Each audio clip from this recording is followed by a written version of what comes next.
Hello friends, welcome to Unacademy. UPPCS prelims 2025 हुआ है। मैं नहीं चाहता कि तुम्हें ऐसा एक बार भी लगे कि ये एग्जाम डिफिकल्ट थी। This was a very factual exam और जो लोग मुझसे पढ़े हुए हैं उनको रियलाइज हुआ होगा कि ये बहुत ही इजीली मैनेजेबल एग्जाम थी। I would not like to say and waste any more time on this. One of our students, उन्होंने ये मैसेज भेजा तुरंत आफ्टर दिस एग्जाम। आज हम लोग डिस्कस करेंगे सारे के सारे क्वेश्चंस। मेक श्योर कि आखिर तक देख लेना। मैं तुम्हें 15 सेकेंड दूंगा, एक बार तुम अपने आप से भी ट्राई कर लेना। Try and answer these questions और फिर देखते हैं मैं तुम्हें जब सोल्यूशन दूंगा कि डज इट स्ट्राइक यू और not. So let's not waste any more time. हम सारे के सारे क्वेश्चंस करेंगे एंड क्विकली करेंगे। Let's go straight to the business. पहला question, with reference to the creation of all India services, which of the following statement is or are correct? In the national interest, the Rajya Sabha can pass a resolution for creation of new all India services. The resolution for creation of all India services, new all India services, must be passed by the Rajya Sabha by 2/3 majority of total members of the House. Select the correct answer. A, B, C, D. तुम्हारे पास 15 second है। Hurry up. 15 seconds. जल्दी से comment section में answer दे दो। A B C D, बाद में मत देना। राइट, सो ऐसा मत करना कि यार 20 सेकंड लग गए, 25 सेकंड लग गए। 15 सेकंड मतलब 15 second. Answer of course is D. कैसे पता चलेगा? आंसर पता चलेगा बाय यूजिंग आर्टिकल 312। तो फटाफट open the constitution, flip to article 312। ये एग्जैक्टली कॉपी पेस्ट है of article 312। There is no ifs and buts about it. इसको एक सेकंड के लिए भी मिस करने की जरूरत नहीं है। अगला क्वेश्चन देखते हैं। Match list with list 2, select the correct answer. 15 second मिलेंगे जैसे मैं क्वेश्चन पढ़ना बंद करूंगा। महाराष्ट्र, कर्नाटका, बिहार, तमिलनाडु। आगे नंबर्स लिखे। Number of seats in the Rajya Sabha 16, 18, 19, 20, 12। ABCD mark करो। 1 2 3 4 2 1 3 4 5 एक्सेट्रा। 15 second, 15 seconds. इस क्वेश्चन में दिमाग लगाने की जरूरत ही नहीं है। मैं हमेशा अपनी क्लास में बोलता हूं कुछ कुछ जो सीट्स है राज्यसभा में वो पढ़ लो, वो रट लो, कोई और तरीका ही नहीं है। आंसर ऑफ कोर्स इसका डी है। कहां से पढ़ोगे? मुझसे नहीं पढ़ने की जरूरत है, कहीं से पढ़ने की जरूरत नहीं। कॉन्स्टिट्यूशन खोलो and read fourth schedule. Fourth schedule of the constitution में एग्जैक्टली ये नंबर्स लिखे होंगे। मैं अभी भी बोलता हूं कुछ सीट्स के नंबर्स याद कर लो। एटलीस्ट बड़े बड़े वाले स्टेट्स और जो बिल्कुल मिनिमम स्टेट्स है वो तो याद ही कर लो। दिल्ली का भी याद कर लो और अपना होम स्टेट भी याद कर लो। Any which ways, let's go to the next question. Which of the following pairs of the part of the Indian Constitution and its subjects are not correctly matched? Part 4A, Part 6, Part 11, और fundamental duties the states municipalities. 15 second, जल्दी से सोचो। ABCD। Hurry up. कौन सा question, कौन सा choice lock किया जाए? जल्दी से लॉक करेंगे। Alright, ABCD। सो इसमें जो गलत है वो पता चलने वाला है। सो गलत पूछना है तो वो तो सिंपल हो गया। पार्ट 11 के आगे म्यूनिसिपैलिटीज लिखा है। म्यूनिसिपैलिटीज पार्ट 9A में है। So you absolutely go away. एक सेकेंड में एलिमिनेट करोगे, तुम्हारा काम हो गया। So answer of course is part 9A। एक बार फ्लिप करो, कॉन्स्टिट्यूशन के इंडेक्स पढ़ लो, सारे पार्ट्स पढ़ते चले जाओ। पार्ट 1 में कौन सा union and territory, part 2 citizenship, part 3 fundamental rights and so on and so forth. तुमको ये इजी समझ में आ जाएगा। I hope you want to join us on Unacademy. 24,999 पर Diwali offer, festive offer plus 1 month free extension. Don't forget to use my code SETLIVE SIDLIVE और join करो। Also this is a huge offer. ये mega lottery है। अपने आप को register करो। 16 अक्टूबर को तुम्हें इसका रिजल्ट मिल जाएगा। Don't forget. अगला question, which are the following districts is or are part of the Devipatan division in Uttar Pradesh? जो लोग यूपीपीसीएस की तैयारी कर रहे हैं उनको यूपी के ज्योग्राफी और एडमिनिस्ट्रेशन वगैरह मालूम होना चाहिए। यूपीएससी वाले you might as well ignore this question क्योंकि ये तुम लोग को इतना डिटेल में नहीं पूछा जाएगा। Answer of course is C, only 2 and 3। Pure factual है, मैं इस पर तुम्हारा टाइम वेस्ट करना नहीं चाहता हूं। ऑलराइट, आगे। Consider the formation of the following states of India and arrange them in correct chronological order starting from earliest to the last. Punjab, Arunachal Pradesh, Nagaland, Sikkim. यार ये स्टेट्स के टॉपिक जरूर कर लिया करो, ये बड़े इंपॉर्टेंट होते हैं। तुम्हारे पास है time, go for it now. Hurry up. ABCD, hurry up. Alright, कोई प्रॉब्लम ही नहीं है। आंसर सी है। कैसे याद करोगे? जैसे मैंने तुम्हारे सामने लिखा हुआ है, पंजाब 1966, हरियाणा पंजाब अलग हुआ, Nagaland 1963, Sikkim 1975, 36 constitutional amendment act, and Arunachal Pradesh 1987। Either ways तुमको सिर्फ इनको सॉर्ट आउट करना है, मेक श्योर और बाकी सब ज्यादातर इंपॉर्टेंट वाले बाकी जो ध्यान रहते हैं वो सब 1956 का याद रखना, state reorganisation act of 1956। Next is with reference to municipalities, which of the following statements is or are correct? The eligible age to be a member of municipality is 25 years. 1/3 of the total number of seats to be filled is in direct election in the municipality is reserved for women. Select the correct answer from the code given below. जल्दी से ABCD 15 second, मैं 1 second भी नहीं extra देने वाला। इतने simple question है team set live, खासकर तुम तो गलत कर नहीं सकते। Hurry up, go for it. Hurry up and the time is up. क्या गलत था इसमें?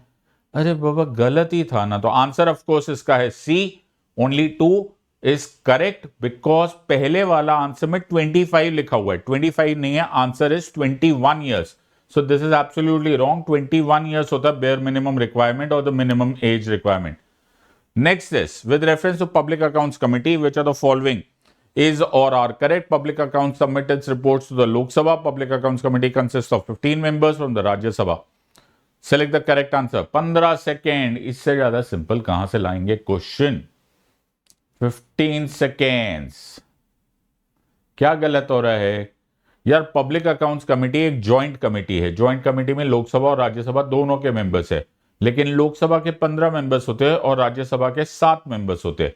सो उसमें जानबूझ के मिक्सचर किया गया। Either ways it is absolutely correct, the other choice, क्योंकि पब्लिक अकाउंट्स कमेटी अपनी report speaker of the Lok Sabha को ही सबमिट करती है। पहली वाली चॉइस गलत थी और सही थी, दूसरी वाली गलत थी। Given the two statements, one is labelled as assertion, the other one is reason. सोच समझ के आंसर दो। Public interest litigation is essential for the rule of law. Reason, public interest litigation provides for effective access of justice of socially and economically weaker section. ABCD, hurry up. इसमें ना थोड़ा सा choices देख लिया करो। ये कभी कभी ए और बी वाले जो हम लोग को प्रिडिक्टेबल होते हैं ना, A is true, B is false etcetera, वो बदल देते। सो इसका एक चॉइस होता है, इसका एक तरीका होता है। असर्शन और रीजन के बीच में वर्ड लगा दो because public interest litigation is essential for rule of law, because public interest litigation provides effective access to justice socially and economically weaker section. लगता तो ठीक ही है, तो ये ठीक ही होगा। अगर वो एक सांस में बोलते टाइम ठीक लगता है तो वो आंसर ठीक है। आंसर ऑफ कोर्स इसका है डी। एक और बार ट्राई करो और बिकॉज लगा के देखना। Given below are two statements, India is parliamentary system of government. B, A reason, in India the executive is responsible to the legislature. Team set live जो मुझसे पढ़े होंगे वो इस टाइम खड़े होकर भंगड़ा पा रहे होंगे, क्योंकि ये लाइन मैंने इतने बार पढ़वा दी है कि I don't think they can actually go wrong. वो चाह के नहीं गलत कर पाएंगे। फिर से क्या लगाओगे? आंसर में बी, बीच में चॉइस लगा दो B. India is a parliamentary system of government. क्यों? क्योंकि कार्यपालिका विधायिका के प्रति उत्तरदायी होती है। Executive is responsible to the legislature. Answer is D. Let's look at the next question. Which amongst the following words were inserted in the preamble by the 42nd amendment? Socialist, secular, sovereign, republic. ये कैसे गलत करोगे यार? I really don't know, कैसे गलत करोगे? It's impossible to go wrong and answer इसका of course is 1 and 2। Actually कौन कौन से वर्ड्स है? 3 वर्ड्स है, सोशलिस्ट, सेक्युलर एंड इंटेग्रिटी। रट लो, ये क्वेश्चन आता है 10,000 बार, यही क्वेश्चन रिपीट होगा, तुम्हें समझ में आ गया होगा कि ये रॉकेट साइंस नहीं है। Next is 11th, 12th, 14th और 17th लोकसभा एक साइड लिखा हुआ है, स्पीकर्स के नाम एक साइड पे लिखे हुए, इनको सीक्वेंशियल ऑर्डर में डिवाइड कर दो। अरे यार बड़े आराम से तुम इनको एलिमिनेट कर सकते हो। ओम बिरला साहब का नाम देखो और शुरू हो जाओ। So you can absolutely go, very very simple factual question है। पीसीएस एग्जाम्स में बहुत फैक्चुअल क्वेश्चन आते हैं। आंसर इज A, 2, 4, 3 और 1। अगला क्वेश्चन, फजल अली कमीशन के कौन कौन मेंबर्स है apart from justice Fazl Ali? KT Shah, KM Panikkar, P Sitaramayya और HN Kunzru. Hriday Nath Kunzru was HN Kunzru, तो नाम ऐसे भी पता चल जाएगा कौन कौन इसके मेंबर्स है। 3 मेंबर्स कमीशन था और जस्टिस फजल अली उनके चेयरमैन थे। अलोंग विद देम वर कौन? 2 and 4 हृदय नाथ कुंजरू एंड KM पानीकर साहब। ये जस्टिस फजल अली कमीशन है, जिनको जो इसको स्टेट रीऑर्गेनाइजेशन कमीशन बोला जाता है। That's answer. अगला फिर से मैच करो। यूनियन कॉन्स्टिट्यूशन कमेटी एक side, rules of procedure committee, drafting committee, fundamental right sub committee, doctor Rajendra Prasad, JB Kripalani, doctor B R Ambedkar, Jawaharlal Nehru. Chairman बताने हैं। ये कॉन्स्टिट्यूएंट असेंबली की कमिटीज है। एक को देखो एलिमिनेट कर लो, जो किसी हाल में गलत नहीं कर सकते तुम। यस, तो बाबा साहेब की कमेटी तुम्हें मालूम है, doctor B R Ambedkar drafting committee के चेयरमैन थे।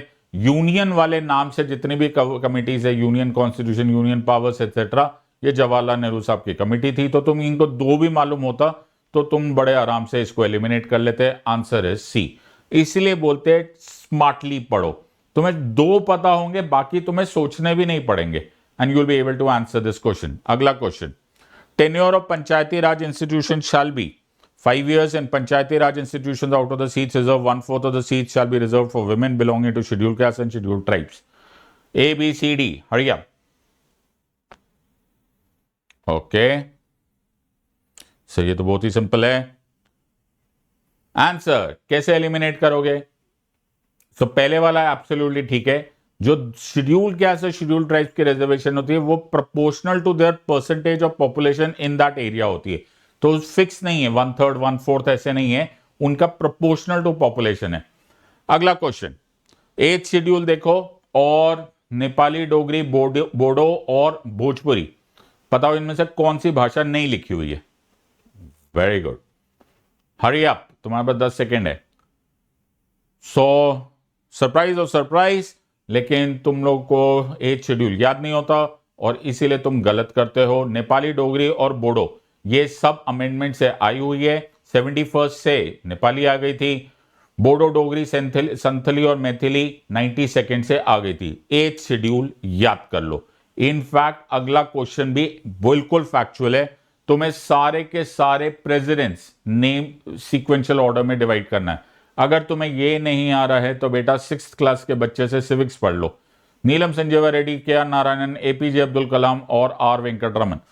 प्लीज मुझे मत बोलना कि तुम्हें ये नहीं आता है, बिकॉज अगर ये नहीं आता है तो तुम absolutely you are in the wrong business. You should not be doing this. Answer is 1, 4, 2 and 3। सो 1, 4, 2 and 3 सीक्वेंस और सारे presidents, prime ministers, vice presidents की सीक्वेंस याद कर लो। फिर है 7th, 8th, 10th और 9th शेड्यूल। 9th और 10th शेड्यूल आगे आगे पढ़ो। Languages, disqualification on grounds of defection, union state concurrent list, validation of certain acts and regulation. इनमें से कोई दो मैच करोगे तुम गलत नहीं जाओगे। तो union list, state list, concurrent list कहां होती है? जिस 7th शेड्यूल में होती है। तो ए का हो गया 3rd, फिर बाकी दो एलिमिनेट हो गए। फिर तुमने सुना हुआ है एंटी डिफेक्शन, वो कहां से आता है? 10th शेड्यूल से। Game is up. You know मैं अपनी क्लास में, ये बड़ा इंपॉर्टेंट, इसका आंसर बाय द वे हो गया बी। मैं अपनी क्लास में हमेशा बोलता हूं शेड्यूल्स के टॉपिक को लो हैंगिंग फ्रूट्स बोलते हैं। जो भी पढ़ रहे हो ये पक्का पढ़ लो, इससे क्वेश्चन आएंगे ही आएंगे। Vice president of India is the ex officio chairman of the Rajya Sabha. Vice president is a member of the Rajya Sabha. हो एलिमिनेट करो, तुम्हारे पास 5 सेकेंड है। लोग 15 सेकेंड से 5 सेकेंड, ये तो गलत ही है। ऊपर वाली लाइन में लिखा हुआ है एक्स ऑफिशियो चेयरमैन है, यानी कि क्लियर है, उससे पता चल जाता है कि he is not a member of the Rajya Sabha, तभी तो एक्स ऑफिशियो बोल रहे हैं। So the answer is he is an ex officio member. उस वर्ड से बोला गया। अगर पहली वाली लाइन ठीक है तो दूसरी वाली लाइन ऑटोमेटिकली रॉन्ग होगी। Consider the following electoral reforms: photo identity card, electoral voting machine, voter verifiable paper audit trail, या फिर नन ऑफ द अबव। जल्दी से आंसर दो, सीक्वेंस बताओ, ईयर्स बताओ, ईयर्स। मैं तुम्हें ईयर्स बताता हूं और मैं तुम्हें थोड़ा सा इसका आइडिया भी दे देता हूं। पहले मैं तुम्हें इसका आंसर बता देता हूं। Answer is D. लेकिन पहले बताओ, देखो आइडेंटिटी कार्ड टीएन शेषन साहब के समय, वोटर्स कार्ड 93 में कंपलसरी हो गया था। इलेक्ट्रॉनिक वोटिंग मशीन 1982 में north Paravur district in Kerala में यूज करना स्टार्ट हुआ था। नोटा 2013 में आ गया था। वीवीपैट भी 2013 में आया था, लेकिन वो एक्चुअली फुल फ्लेज यूज में 2019 में आया था। ये कंफ्यूजन हो सकती है, but otherwise this was a very simple question. National voters day, constitution day, human rights day, इसमें से कौन से सही है, कौन से गलत है? Hurry up. तो 25 जनवरी को क्या हुआ था? इलेक्शन कमीशन ऑफ इंडिया को कॉन्स्टिट्यूशनल सैंक्शन मिल चुका था। एक्टिवेट हो गया था आर्टिकल 324। कॉन्स्टिट्यूशन डे 26 नवंबर 1949 के उपलक्ष्य में है, जो प्रियम्बल पे डेट है। And human rights day, United nation human declaration of human rights, the universal declaration of human rights पर निर्धारित है 10 दिसंबर को। तो पहले वाला करेक्ट है, बाकी दो एलिमिनेशन कर दो। ये डेट सारी की सारी मेंशन करना तुम्हारा कर्तव्य है, इनको कर लो। With reference to joint sitting of the parliament, और बाप रे क्या क्वेश्चन है। तुम्हारे पास 5 सेकेंड है, आर्टिकल देखते ही पहचानना आना चाहिए। Hurry up. 1 2 कौन सा गलत है? यस सर, कैसी कैसी बातें करते, दोनों ही गलत है। क्यों? क्योंकि आर्टिकल है 108 और जॉइंट सेशन कभी भी कॉन्स्टिट्यूशनल अमेंडमेंट बिल में यूज नहीं होता है, याद रखना। तो जॉइंट सेशन कभी भी कॉन्स्टिट्यूशनल अमेंडमेंट बिल में नहीं है। चलो एक बार एसर्शन रीजन लगाओ और बीच में बिकॉज लगा के देखो। Assertion पर और directive principles are important for economic, social and political functions and modern democracy, बीच में बिकॉज लगाओ और देखो आता है क्या। The core objectives of directive principle is to establish social and economic democracy. 100% rhythm में सही बैठेगा और आंसर हो जाएगा D. I hope you have enjoyed this simple chapter, simple topics. पढ़ने वाला होना चाहिए, पढ़ाने वाला होना चाहिए। You want to study from me, use my code SIDLIVE, SIDLIVE. I'll be very, very, very happy to teach you. In the words of An Academy, let's crack it. Until next time, God bless, thank you, and Jai Hind.